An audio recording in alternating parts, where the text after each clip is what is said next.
Hi అండి. నమస్తే. Welcome to Danvitha kitchen. ఈరోజు వీడియోలో శ్రావణ మాసం సందర్భంగా అమ్మవారికి ఎంతో ఇష్టమైన నైవేద్యం పులిహోరని ప్రిపేర్ చేసి చూపిస్తున్నాను. ఏ పండగ అయినా అందరింట్లో వండుకునే రెసిపీ అండి. పులిహోర ఒక్కొక్కరు ఒక్కొక్క స్టైల్లో చేస్తారు. నేనైతే ఈ విధంగా చింతపండు పులిహోరని ప్రిపేర్ చేసి చూపిస్తున్నాను. చాలా టేస్టీగా ఉంటుంది. ముందుగా పులిహోర వండటం కోసం రైస్ని ప్రిపేర్ చేసుకోవాలి. ఫస్ట్ కుక్కర్ గిన్నెను తీసుకొని అందులో ఒక గ్లాస్ రైస్ వేసుకొని తగినన్ని నీరు వేసుకొని నీట్గా 2 సార్లు వాష్ చేసుకోవాలి. ఇలా నీట్గా రైస్ని వాష్ చేసుకున్నాక ఒక గ్లాస్ రైస్కి 1.5 గ్లాస్ వాటర్ వేసుకోవాలి. ఇలా వేసుకుంటే రైస్ పర్ఫెక్ట్గా ఉడికి పలుకుగా వస్తుంది. పులిహోరకి రైస్ ఎప్పుడు పలుకుగానే ఉంటే బాగుంటుంది. వాటర్ వేసాక 1 teaspoon salt, 1/2 teaspoon పసుపు, 1 టీ స్పూన్ ఆయిల్ వేసుకొని కుక్కర్ మూత పెట్టి హై ఫ్లేమ్లో 2 విజిల్స్ ఇవ్వాలి. ఎక్కువ విజిల్స్ అయినా రైస్ మెత్తగా అయిపోతుంది. 2 విజిల్స్ ఇస్తే సరిపోతుంది. కుక్కర్ విజిల్స్ అయ్యేలోగా పెద్ద నిమ్మకాయ సైజ్ అంతా అంటే ఒక 20 గ్రామ్స్ చింతపండుని వాటర్ వేసి నానబెట్టుకోవాలి.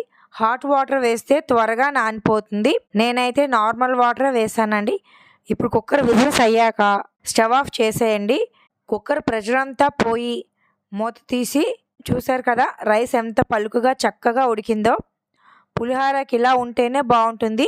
ఇప్పుడు ఈ రైస్ని వెడల్పుగా ఉండే ప్లేట్లో కానీ ఒక బేసిన్లో కానీ వేసుకొని గాలికి ఆరనివ్వాలి. నెక్స్ట్ ఇందాక నానబెట్టిన చింతపండు నుంచి చింతరసాన్ని చేత్తో బాగా స్క్వీజ్ చేసుకొని ఒక ప్యాన్లోకి వేసుకోవాలి. తర్వాత ఈ చింతరసంలోకి 3 పచ్చిమిర్చిని పొడవుగా కట్ చేసి వేసుకొని 1 టీ స్పూన్ ఆయిల్ యాడ్ చేసుకోవాలి. కొంచెం కరివేపాకు రెమ్మను వేసుకొని స్టవ్ ఆన్ చేసి స్టవ్ పైన ఈ ప్యాన్ పెట్టుకోండి.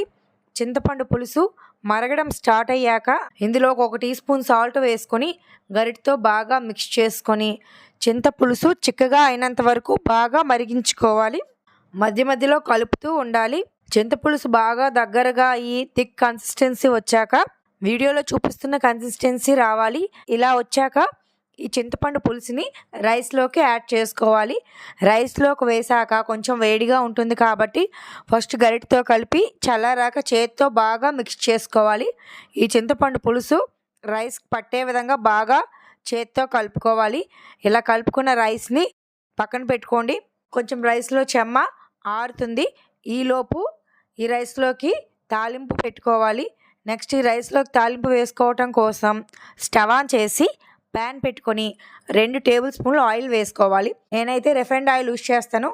కానీ పులిహోరకి పల్లి నూనె కానీ నువ్వుల నూనె కానీ వేసుకుంటే టేస్ట్ చాలా బాగుంటుంది. ఆయిల్ లైట్గా హీట్ అయ్యాక 1 టీ స్పూన్ జీలకర్ర, 1/2 టీ స్పూన్ ఆవాలు, 1 టీ స్పూన్ మినపగుళ్ళు, 2 టేబుల్ స్పూన్ వేరుశనగ గుళ్ళు వేసుకుంటున్నాను. ఇవి వేసుకున్నాక గరిటతో బాగా మిక్స్ చేసుకొని 1 టేబుల్ స్పూన్ జీడిపప్పును వేసుకొని గరిటతో బాగా కలిపి వీటన్నిటిని బాగా ఆయిల్లో ఫ్రై చేసుకోవాలి. ఇలా ఫ్రై అవుతుండగా నెక్స్ట్ ఇందులోకి 6 పచ్చిమిర్చిని 3 ఎండుమిర్చిని కట్ చేసి వేసుకోవాలి. 1 టీ స్పూను అల్లం తరుగుని వేసుకోవాలి. అల్లం ఫ్లేవరు పులిహోరలో చాలా బాగుంటుంది. 4 రెమ్మల కరివేపాకు వేసుకోవాలి. కరివేపాకు పులిహోరలో చాలా టేస్ట్ మంచి ఫ్లేవర్ని ఇస్తుంది. కరివేపాకు క్రిస్పీగా అయినంత వరకు ఫ్రై చేసుకోవాలి. ఇలా ఫ్రై చేసుకున్నాక ఇందులోకి చిటికెడు ఇంగువను వేసుకోవాలి. ఇంగువ వేసాక బాగా మిక్స్ చేసుకుని పులిహోరలో ఇంగువ కూడా మంచి ఫ్లేవర్ని ఇస్తుంది. మీకు నచ్చితే 1 టేబుల్ స్పూన్ శనగపప్పును కూడా యాడ్ చేసుకోండి. చాలా బాగుంటుంది. తాలింపు అంతా ఆయిల్లో బాగా ఫ్రై అయ్యాక ఈ తాలింపుని రైస్లోకి యాడ్ చేసుకోవాలి. వేడిగా ఉంటుంది కాబట్టి ఫస్ట్ గరిటతో మిక్స్ చేసుకొని కొంచెం చల్లారాక రైస్కి తాలింపు పట్టే విధంగా చేత్తో బాగా కలపాలి. అంతేనండి, టేస్టీ పులిహోర రెడీ అయిపోయింది. చాలా సింపుల్ పద్ధతిలో చెప్పాను. చిన్నప్పటి నుండి మా ఇంట్లో మా అమ్మగారు ఇలానే ప్రిపేర్ చేస్తారు. మ్యారేజ్ అయ్యాక మా అత్తగారు కూడా ఇలానే ప్రిపేర్ చేస్తారు. అందుకే నేను కూడా మా ఇంట్లో ఏ పండగ అయినా ఏ పూజ అయినా నైవేద్యం పెట్టాలంటే పులిహోరని ఇలాగే ప్రిపేర్ చేస్తాను. చాలా టేస్టీగా ఉంటుంది. పులుపు సాల్ట్ పర్ఫెక్ట్గా ఉంటే టేస్ట్ బాగుంటుంది. సాల్ట్ చాలకపోతే కొంచెం సాల్ట్ని వేసుకోవచ్చు. పులుపు చాలకపోయినా చింతపండు రసాన్ని యాడ్ చేసుకోవచ్చు, లేదంటే నిమ్మరసాన్ని వేసుకోవచ్చు.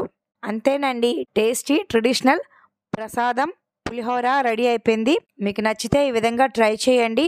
మీ ఫ్రెండ్స్కి, మీ ఫ్యామిలీ రిలేటివ్స్కి షేర్ చేయండి. మీరు ట్రై చేశాక మీకు ఎలా వచ్చిందో నాకు కామెంట్ చేయండి. Thanks for watching this video.